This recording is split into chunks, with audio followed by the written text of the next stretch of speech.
आज व्लॉग की शुरुआत कैसे कर रही हूँ देखो, देख के लग रहा है ना हम लोग शिफ्टिंग करने वाले हैं। ये सारा रैक खाली हो चुका है, यहाँ भी देखो आप सब कुछ खाली है। ऐसा लग रहा है कि बस इस घर से आज हमारे जाने का दिन आ चुका है, पर वो नहीं हुआ है। माय गॉड, ये सब देख के मुझे चक्कर आ जाएंगे अब। एक्चुअली हमने ट्रीटमेंट कराया है कॉकरोच के लिए, जो कि टाइम टू टाइम करवाना सही रहता है, तो हमने करवाया। जब से नींव हुआ था नहीं करवाया था, नींव के होने से जस्ट पहले कराया था। तो देखो आप लगभग 2.5 साल तो हो गए।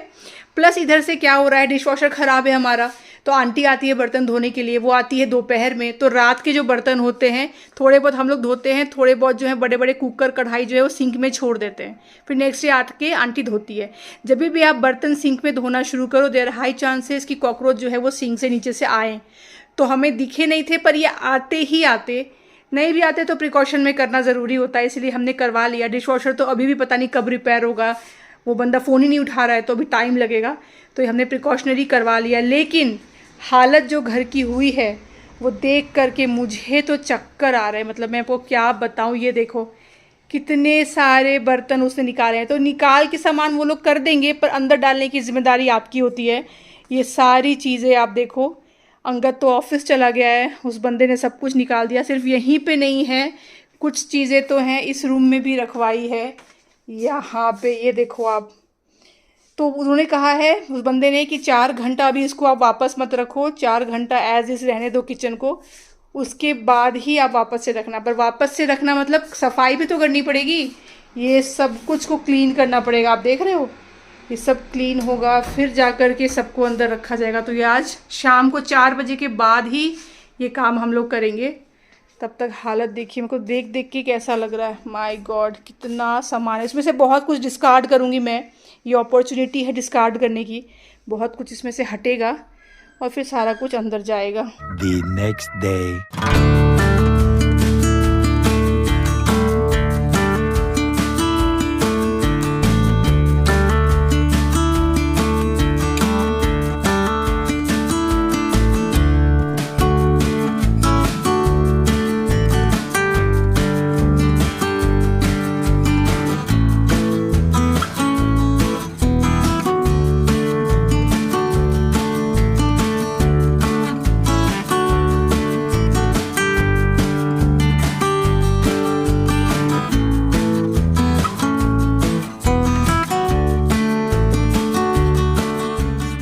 मॉर्निंग। तो किचन की क्या हालत थी वो तो आपने देखा ही।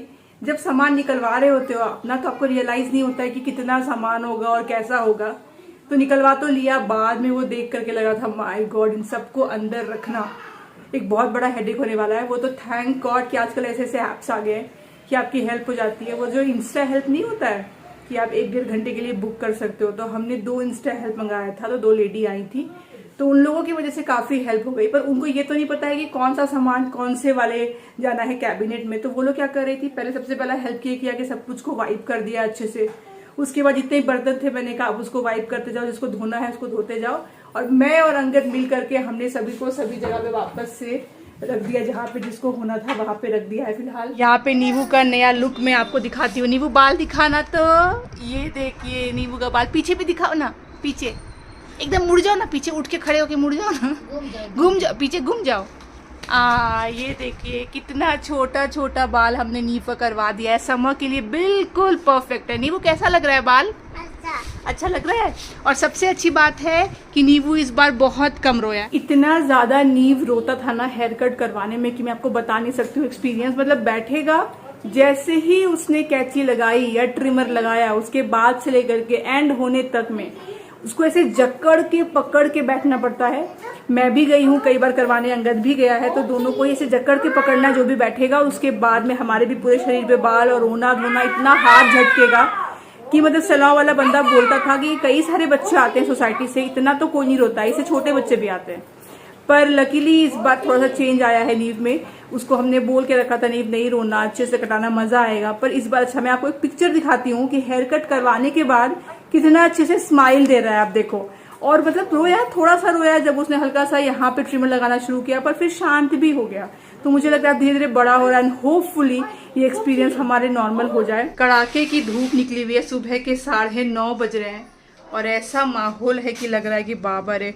ये देखिए, आपको हनी बी का दिखा है यहाँ से घर, इसी वाले पेड़ पे। पता है इसकी वजह से क्या प्रॉब्लम आती है? ये यहाँ पे आप देखना, ये जो है प्रॉब्लम ये आती है कि शाम को हम लोग अगर ये मॉस्किटो नेट भी लगा के रखे ना कि चलो हवा आएगी, तो भी पता नहीं कहाँ से 2-3 हनी भी घुस जाती है। मुझे समझ नहीं आता किस कोने से कैसे वो लोग आ जाती है। अभी नींव वाले साइड का मैं बात करूँ तो वहाँ का तो हम लोग बंद रखते ही हैं कि ये सब में धूल ना लग जाए, और शाम से ये भी खुलता नहीं है, तो घर एकदम गर्म हो जाता है। पता है पर क्या करे, पता नहीं कहाँ से मॉस्किटो नेट से भी रास्ता वो लोग ढूंढ लेती है, और इतना डर लगता है। पर इसको हटा नहीं सकते हैं क्योंकि हाइट बहुत ज़्यादा है ना, तो सोसाइटी वालों ने बोला कि यहाँ पे चढ़ना बहुत मुश्किल है, तो ये तो खुद ही जब गिरेगा तो गिरेगा, वो नहीं हटाएंगे। क्या चाहिए? क्या चाहिए? नहीं, मैं किचन के पास बताऊंगा क्या चाहिए। नीवू को जब भी कुछ खाना होता है तो नीवू मेरे पास आके बोलता है, मम्मा क्या बोलता है नीवू? कुछ खाना है। फिर बोलता है मेरे को ड्रॉअर खोल के दिखाओ, मैं खुद सिलेक्ट करूंगा, है ना? फिर खुद दो में बता क्या खाना है। मम्मा चलो, क्या खाना है? तुमको क्या खाने का मन है, तुम थिंक करके बताओ ना। नहीं, मैं किचन में बोलूँ थिंग थिंग थिंग। ठीक है, सबसे पहले तुम मुझे एक अच्छा सा डांस दिखाओ तो मैं आऊंगी। रेडी? छम्मा छम्मा छम्मा छम्मा छम्मा, ये छम्मा छम्मा छम्मा छम्मा छम्मा। मम्मा हम्मा हम्मा को छम्मा छम्मा कर दिया। Oh no. नीबू को गाना आता है? नहीं। नीबू का फेवरेट गाना सुनाओ ना एक बार। Wish us bad go round and round, round and round, all two down. Very good. Rain go away, come on in another day. See the new one to pay. Rain go away. Johnny Johnny, yes papa. It is Junga, no papa. It is like no papa. Open the one, ha ha ha. अरे इतना सारा 3 back to back सुना दिया। चलो अब मैं कुछ खाने को देती हूँ। Let's go. सिर्फ इसको चटर पटर मंच करना और कुछ नहीं, पेट भरा हुआ है इसका। चटर पटर खाएंगे, चटर पटर। उसके लिए इसको मम्मा मुझे बताओ ना। एक बहुत ही बड़ा क्या बोलूं, नहीं बोल सकती वो। मामू बन गया। मामू बन गया। चलो अच्छे शब्दों में बोलते हैं, मामू बन गया है। क्या हुआ अंगद जी, आप बताना चाहेंगे ऑडियंस को? बहुत ही बड़ा वाला मेरा कटा है। ऐसा बोल सकते हैं। बिकॉज ऑफ ये सब डिफ़िकल्टीज, एलपीजी सिलेंडर, ये वो सब पावर कट्स, ये सब हो रहा था, तो उसकी वजह से हमारी कंपनी ने इनफाइनाइट वर्क फ्रॉम होम दे दिया था, जब तक नेक्स्ट नोटिफिकेशन नहीं आ जाता है। तो मैं तो बहुत खुश हो गया कि चलो मेरे को ऑफिस नहीं जाना पड़ेगा, घर से काम सारा हैंडल हो जाएगा। वो खुशी ज़्यादा दिन चली नहीं, वो 3 दिन में फुस हो गया है। आ गया नोटिफिकेशन। 2 तारीख से वापस जाना है अब ऑफिस। वही अंगद बोल रहा है, ये क्या यार 3 दिनों के लिए क्यों ही बता। मैं सोच रहा था एटलीस्ट 2-3 हफ्ते तो चलेगा। एक्चुअली हुआ क्या था, जो एलपीजी का क्राइसिस हो रहा था ना, तो वो लोग खाना नहीं दे पा रहे थे बेसिकली। नहीं, खाने का समस्या नहीं था, खाना तो कैसे भी लिमिटेड मेन्यू बहुत कम कर दिया था। लिमिटेड मेन्यू में चल रहा था, ऑलरेडी चल रहा था। बट मेन प्रॉब्लम था पावर सप्लाई, क्योंकि हमारी कंपनी के काफी सारे जनरेटर्स जो है वो एलपीजी पे चलते हैं। एलपीजी पे जनरेटर्स चलते हैं? एलएनजी पे चलते हैं बेसिकली। एलएनजी पे? तो अच्छा। एलएनजी जनरेटर्स ज्यादा लंबे टाइम तक नहीं चला सकते, ऐसा कुछ तो बोल रहे हो। तो इसकी वजह से वो लोग को ऑफिस शट करना पड़ा। तो क्यों पावर नहीं आ रहा था तुम्हारे एरिया में? यहाँ पे कुछ 4 आवर्स का कट था कुछ दिनों के लिए। तुम्हारे उधर ऑफिस एरिया में? अपनी तरफ तो घर पे तो नहीं है ये सब। 4 4 आवर्स का मैंडेटरी कट है। तो 4 आवर्स लगातार एलएनजी नहीं चला सकते, इसीलिए छुट्टी मिला था। तो सप्लाई उतना नहीं है ना, तो फिर नहीं चला पाएंगे। पर उन लोगों ने जुगाड़ कर लिया है, और सिर्फ 3 दिनों के बाद मेल आया है कल शाम को कि 2 तारीख से वापस आ जाइए। तो वापस ऑफिस जाना पड़ेगा। अंगद कहता 2 हफ्ता तो आराम ही है, घर से ही काम करूंगा। चलो कोई नहीं। पर कैसा लग रहा है आपको बैक टू ऑफिस? अच्छा तो नहीं लग रहा है, पर ठीक है, क्या करेंगे। आज देखिए लंच में क्या बनवाया है कुक से। कटहल मेरा one of the most favourite होता है समर सीजन में, और देखने से भी लग तो रहा है अच्छा है। अब तो खाएंगे तो पता चलेगा। दे दो पापा को, दे दो दे दो दे दो जल्दी से दे दो। नींबू के मुंह से पॉप निकालना मतलब शेर के मुंह से उसका आहार निकालने बराबर है। अभी पेट में जाएगा, हाँ निकाल लेना। पेट में जाएगा तब निकालना? अच्छा अभी फिनिश नहीं हुआ है मेरा, पेट में जाएगा तब निकालना। बहुत तेज से खा जाऊंगा मैं। दे दो पापा को, दे दो नींबू, दे दो दे दो। अरे दे दो भाई। कितना अच्छा लग रहा है बाल कटवा के, है ना? बहुत अच्छा लग रहा है। नींबू ओ हैंडसम बॉय, शर्मा जाता है हैंडसम बॉय बोलने पे। नीबू इज हैंडसम बॉय, बहुत अच्छा लग रहा है। अरे अभी समर में मैं देख रही हूँ कितने बच्चों को टकलू करा दिया सबको करवा है, दिया परेशान हो के। हाँ, गर्मी पसीना इतना होता है ना, अंगद भी अच्छा है, better है। टकलू करवा दी है। पूरा अंगद मुझे बोला कि नीबू का टकलू करा, तो मैंने कहा यार मेरे से देखा नहीं जाएगा, कम से कम अच्छा दिखता है तो मैं इसका। बोल ही रहा था एकदम छोटा करवा दे, पूरा ही करवा देता हूँ मैं। मैंने बोला जब अच्छा दिखता है तो उसका टैंट्रम झेला जाता है, अगर हाँ। दिखेगा भी अच्छा नहीं तो और चिड़चिड़ और मचेगा। नीबू एक बार निकलवाइए दीदी, दे दो, नीबू दे दो, पॉप दे दो, मुझे दे दो, अब मुझे भी खाने दो, दे दो बाबू। शेयर कर। अरे कहाँ से सूरज निकला भाई, मम्मी को शेयर करने को मम्मी को रेडी कर रहा है, है। पापा को तुम नहीं मांग के किया। देखो, तुम मांग के मुझे देखो। भी दोगे? नहीं। एक बार मुझे दे दो ना, सिर्फ मम्मा को दोगे? चलिए शाल लेना तो हो गया। इतना अच्छा लगता है गर्मी में ना, और गर्मी हो या सर्दी हो मैं मॉइस्चराइजर लगाती हूँ। गर्मी में थोड़ा कम लगाती हूँ पर लगाती हूँ।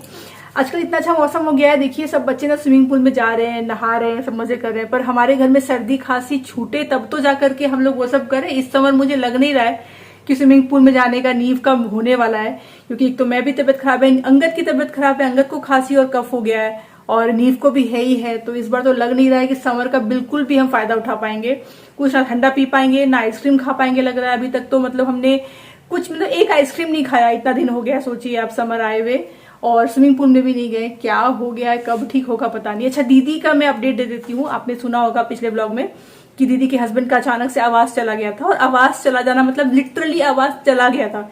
जैसे कोई अगर गूंगा होता है तो उसकी आवाज नहीं निकलती ना, दीदी ने कहा वैसा हो गया था। तो डॉक्टर दिखाया था, फिर मैंने ENT भेजा था, ENT ने दवाई दिया था, उससे भी ठीक नहीं हो रहा था, 2 दिन खाया दवाई। फिर दीदी ले गई उनका नजर उतरवाने के लिए। तो इट सीम्स उनके मोहल्ले में कोई तो माता का मंदिर है, तो किसी ने रिकमेंड किया कि वहां जाओ, जाकर के नजर उतरवाओ, फिर ही ठीक होगा।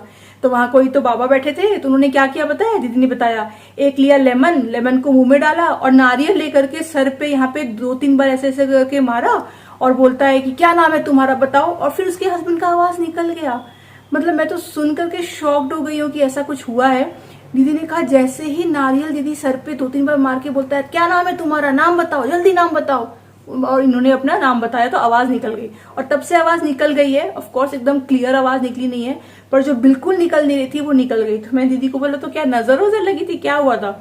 तो कह रही है पता नहीं दीदी क्या हुआ था, पर मोहल्ले में सब लोग कह रहे थे कि वहां पे जाकर एक बार दिखा लो, हमारे मोहल्ले में ऐसा कुछ भी होता है तो हम वहीं चले जाते हैं। तो मुझे कह रही दीदी आपका तबीयत इतना खराब है जब से आप इस बार आए हो राजकोट से। सच में जब से मैं राजकोट में बीमार पड़ी हूँ उसके बाद से मेरी हालत तो आप देख ही रहे हो, कितने डॉक्टर के चक्कर काट लिए, अभी होम्योपैथिक चल रहा है, अभी भी मुझे रिलीफ नहीं है। अभी भी कई बार मैं बोलते बोलते कैमरा बंद करती हूँ, मेरा आवाज अटक जाता है, कफ का प्रॉब्लम है, नीफ को है, अंगद को है। तो इस बार राजकोट से आने के बाद में जो बैंड बजी है ना हेल्थ की, मैं क्या बताऊं। ऑफकोर्स मैं तो नहीं जाने वाली हूँ ये करवाने के लिए, नजर वजर उतरवाने के लिए। नजर लगती है वैसे, मैं इस चीज को 100% मानती हूँ, और ये कुंडली में दिख जाता है। स्पेशली अगर आपका लग्न बहुत वीक है ना, लग्न अगर स्ट्रांग नहीं है तो भी आपको जल्दी नजर लगेगा, अगर आपका चंद्रमा स्ट्रांग नहीं है तो भी नजर जल्दी लगेगा, 12वां घर आपका वीक है तो भी नजर जल्दी लगेगा, और इसमें राहु का भी हाथ होता है। तो ऐसा बिल्कुल नहीं है कि ये चीजें नहीं होती है, ये चीजें को निगेट करना चाहिए, नहीं, बिल्कुल निगेट नहीं करना चाहिए। नजर लगती है, कई लोग बहुत ज्यादा प्रभाव में इसके आ जाते हैं, कई लोग आपके ऊपर जानबूझ करके नजर लगाते हैं, एक वो होता है। कई बार होता है कि किन्हीं का ऐसा होता है संयोग कि वो अगर अच्छा भी कुछ बोलेंगे तो नजर लग जाती है। जैसे नहीं कहावत है कि माँ अगर बच्चे की बहुत तारीफ करे तो माँ की ही नजर लग जाती है, तो ये कहावत है। पर ऐसे कई लोग होते हैं जो इंटेंशनली नहीं भी चाहे तो दूसरों को नजर लगा देते हैं। और दूसरा, अगर बॉडी का कोई ऐसा है जो कि जिसका वीक है ऑरा बहुत ज्यादा, या कुंडली में कुछ ऐसे प्रभाव पड़ रहे हैं, तो उनको जल्दी लग भी जाती है। पर मैं इस चीज को अपने ऊपर हावी नहीं मानती हूँ, क्योंकि अगर मैं इसको हावी मानने लगी इन चीजों को, तो सोचिए तो मैं सोशल मीडिया पे तो मेरा रहना मुश्किल हो जाएगा ना। हर चीज हम लोग कितना खुशी खुशी आपके साथ में हर खुशियां शेयर कर देते हैं, तो ऐसा नहीं है। एक चीज और है बियॉन्ड ये कुंडली, बियॉन्ड आपका ऑरा, कि इन चीजों को कितना ज्यादा आप अपने अंदर घर करने देते हो। अगर आप नेगेटिव चीजों के बारे में ज्यादा सोचोगे या इन चीजों से डरोगे ना, तो वैसे भी आपके ऊपर ये हावी हो जाएंगी। तो जो लोग मेंटली स्ट्रांग रहते हैं ना, उन पे ये चीजें नहीं कर पाती है। तो मेंटली स्ट्रांग रहना बहुत जरूरी है। और इसलिए मैंने कहा कि जिनका चंद्रमा वीक होता है उनको नजर ज्यादा लगती है, क्योंकि वो मेंटली स्ट्रांग हो ही नहीं सकते हैं। जिनका चंद्रमा अच्छा नहीं है, वेल प्लेस्ड नहीं है, तो उनका मन का भी जो है वो कम्प्लीटली स्टेबल नहीं रह सकता, और मन स्टेबल नहीं रहेगा, मन में उथल पुथल रहेगी तो मेंटली स्ट्रांग आप कैसे रह सकते हो। तो इसलिए कनेक्शन भी आप देखिए वैसा है। लग्न अगर स्ट्रांग नहीं है तो मतलब भी है कि आप मेंटली स्ट्रांग नहीं है। लग्न जिनका स्ट्रांग है वो मेंटली स्ट्रांग लोग होंगे ही होंगे। तो इसीलिए दोनों का कनेक्शन है। इसलिए मैं कहती हूँ कि मेंटली स्ट्रांग होना बहुत जरूरी है। तो ये चीजें आप पे हावी नहीं होंगी, तो इसलिए मैं इस चीज पे गिव अप नहीं करने वाली हूँ कि हाँ, वो आपको पता ही होगा, मुझे महाकालेश्वर में भी जिनको मैंने अपना हाथ दिखाया था उन्होंने मुझे कहा था कि कोई तुम पे बुरा कुछ कर रहा है, कोई तुम पे ऐसा कुछ किसी ने किया है, याद है मैंने शेयर किया था, उसकी वजह से तेरी तबीयत खराब हो रही है। उस टाइम तक तो मेरी तबीयत एक्चुअली खराब नहीं हुई थी, ठीक है, पर एक्चुअली वहां से आने के बाद मैं राजकोट गई और लौट के आई तब से हुई। तो मुझे तो ऐसा लगता है कि उस कर्ण पिशाचिनी ने मेरा पास्ट नहीं देखा था, मेरा फ्यूचर देख करके बताया था कि ऐसा होने वाला है। पर जो रीजनिंग उन्होंने दी थी कि कोई कर रहा है और जिनका नाम बताया था, मैं उस चीज को एक्सेप्ट करने को रेडी नहीं हूँ, क्योंकि अगर मैं इन चीजों को एक्सेप्ट करने लगूंगी तो जीना बड़ा मुश्किल हो जाएगा। तो इसीलिए मेंटली स्ट्रांग रह करके इन चीजों को निगेट करने में ही भलाई है। उल्टा ये मान लेना कि चलो मेरा प्रारब्ध था, इतना तबियत खराब होना ही था, कहीं ना कहीं इसका सॉल्यूशन भी मिल जाएगा। और अगर किसी ने कुछ किया ही है, चलो 1% के लिए मान ही लेते हैं कि किसी ने कुछ कर दिया, जैसे दीदी भी बोल रही थी कि आप पे किया ही है, दीदी आप जाके दिखा लो एक बार, आप समझो मेरी बात, आपको मैंने कभी इतना बीमार नहीं देखा 2 साल में। तो मान लो चलो 1% के लिए मैंने मान लिया कि किसी ने कुछ किया है, तो उस किसी को ये पता नहीं है कि मेरे कुंडली में शत्रु हंता योग बहुत स्ट्रांग है। तो कोई अगर मेरा शत्रु है तो वैसे भी उनके साथ बुरा हो ही जाएगा। मुझे कुछ करने की जरूरत नहीं है या अपनी बचाव करने की भी जरूरत नहीं है, समय खुद ही उनको हिसाब दे देगा। तो यही मान करके और मेंटली स्ट्रांग रह करके इन चीजों पे गिव अप मैं कभी नहीं करती हूँ। कभी भी मैं नहीं सोचती हूँ कि हाँ इसी वजह से हुआ है, वरना जीना बहुत मुश्किल हो जाएगा अगर इन नेगेटिव थॉट्स को आप एक्सेप्ट करने लगोगे। तो आप पे कोई हावी नहीं हो सकता है। आप अपना ऑरा ऐसा बना के रखो, शील्ड ऐसा बना के रखो, और बाई चांस कोई हो भी गया है, आप किसी वक्त पे आप कमजोर पड़े होंगे और इन चीजों ने हावी आप पे हो भी गया है, तो भी इन चीजों को आप दूर कर सकते हो। यहाँ से स्ट्रांग रह करके आपकी हीलिंग हो जाएगी और अगले के साथ जो होना है वो फैसला भी हो जाएगा। तो मैं यही मान के चल रही हूँ, इसलिए मैं इन चीजों के बारे में सोचती नहीं, डरती नहीं, जो होगा देखा जाएगा। पर हाँ, दिस इज फैक्ट कि मेरी तबीयत बहुत खराब है। जब से मैं राजकोट से आई हूँ बिल्कुल चैन से मैं नहीं रह पा रही हूँ। रातों की नींद बोलिए या जो भी बोलिए, बहुत डिस्टर्ब्ड है।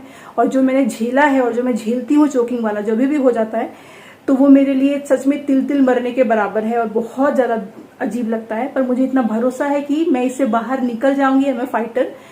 तो या ये हेल्थ इश्यूज की वजह से हुआ है या सच में किसी ने अपेरेंटली कुछ किया है, जो भी रीजन हो, I don't want to get into the reason, but ये फेज पास हो जाएगा और मैं इससे बाहर निकलूंगी। यही तरीका है अपने आप को बोलते रहने का, तभी आपकी बॉडी फाइट बैक करेगी एंड अपने आप को हील करेगी। तो इसीलिए मैं वो मंदिर जाके गिव इन नहीं करने वाली हूँ। इट्स ओके, जो है वो ठीक हो जाएगा। पर हाँ, इनके हस्बैंड का ठीक हुआ, ये बहुत अच्छी राहत की बात है, क्योंकि एक पॉइंट ऑफ टाइम पे ये भी बोल रही थी कि अगर आवाज नहीं आएगी दीदी तो हम लोग गाँव चले जाएंगे। तो ऑफकोर्स ये गाँव जाएंगी तो मेरे को भी दिक्कत हो जाती और इनको भी सोल्यूशन नहीं ही मिलता।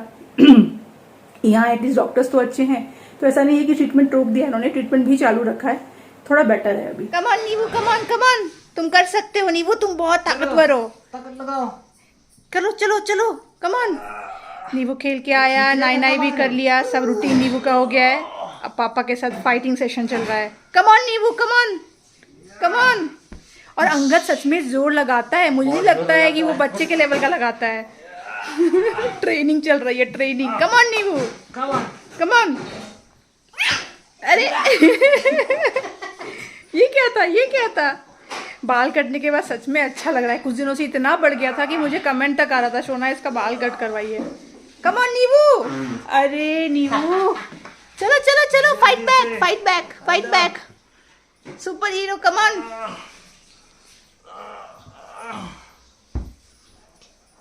पैर हाथ सब चालू है नीबू का। No rules in the game. हाँ।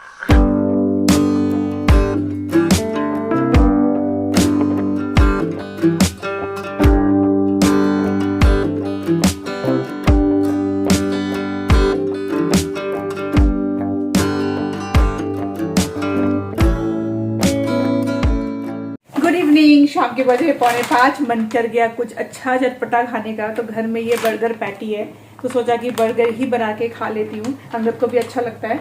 और बाहर का तो खाना पीना बंद ही है, मतलब बाहर का अगर कुछ खा रहे हैं हम लोग, जब से मेरी तबीयत खराब हुई तब से सिर्फ डोसा, इडली ये सभी खाया है।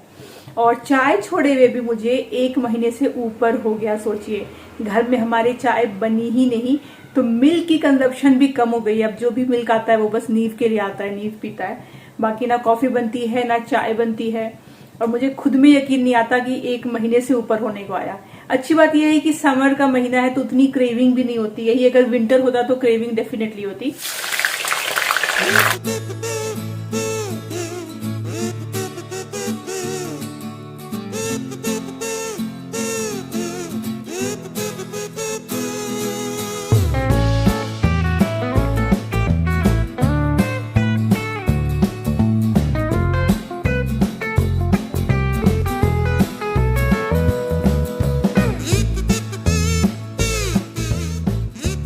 चलिए, बहुत ही टेस्टी था बर्गर। तो आप एक बार ये घर में बनाओगे ना, आपको बाहर वाला खाने का मन नहीं करेगा, क्योंकि इतना क्रिस्पी इतना टेस्टी होता है ना। और बाहर वाले में क्या है, मेयो डाल देते हैं। अंगद को मेयो बिल्कुल पसंद नहीं है किसी भी चीज में, तो घर वाला ज्यादा अच्छा लगता है। एनीवेज, खा तो लिया है, अब निकल रहे हैं हम लोग। फटाफट पे तैयार होंगी, निकलूंगी। आज मेरे होम्योपैथी डॉक्टर के साथ में मेरा कंसल्टेशन है, तो जो उन्होंने पिछली बार दवाई दी थी उसका कोर्स कंप्लीट हो गया है, तो उन्होंने कहा था कि एक बार फिर से मिल लेना, तो शाम को ही बुलाया था। तो जाती हूँ, देखती हूँ क्या बोलती हूँ। ऑफकोर्स मेडिकेशन तो अभी और चलेगा क्योंकि कम्प्लीटली हील तो नहीं हुआ है, और साथ में एलोपैथी भी वो एक दवाई तो चला ही रही है। तो किसकी वजह से कितना रिलीफ है मुझे नहीं पता। अभी आगे वो क्या बोलती है नहीं बोलती, इसलिए मैंने अभी तक उनका रिव्यू आपको नहीं दिया है, नाम नहीं बताया, क्योंकि मुझे जब लगेगा कि हाँ कहीं पे बेटरमेंट है और मैंने एलोपैथी कम्प्लीटली छोड़ दी है और सिर्फ होम्योपैथी चल रहा है तब जाके मुझे कॉन्फिडेंस आएगा। तो मिलती हूँ, देखती हूँ वो क्या बोलती है। जो उन्होंने कहा था परहेज करने के लिए, जो सब खाने पीने में, वो सब तो मैंने फॉलो किया है। जो भी कहा था वो सब कुछ फॉलो किया है। तो होपफुली अभी आगे देखते हैं क्या होता है। ट्रीटमेंट लंबा तो चलेगा ऑफकोर्स, इतनी जल्दी तो कुछ होने वाला है नहीं।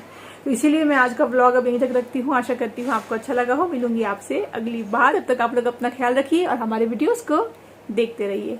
Bye bye.